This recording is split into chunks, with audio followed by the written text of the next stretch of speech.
Hello, and welcome to the Bachelor Chef, where, like our ancestors, I teach you to live off the land and make do with what you have. As you may have heard, I'm recently divorced, and you know my wife, she may have gotten the comic books and the baseball cards and the house, but I stole her hairdryer. Let's see her get ready for those fancy dates now with her new doctor boyfriend.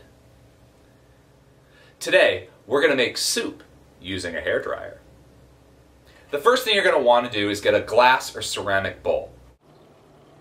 Now, the glass or ceramic is going to help retain the heat, much like my wife keeps her lawyer on retainer. And a plastic bowl might melt.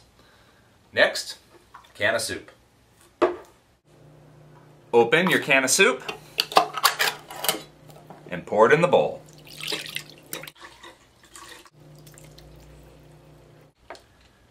Turn on your hairdryer and wait.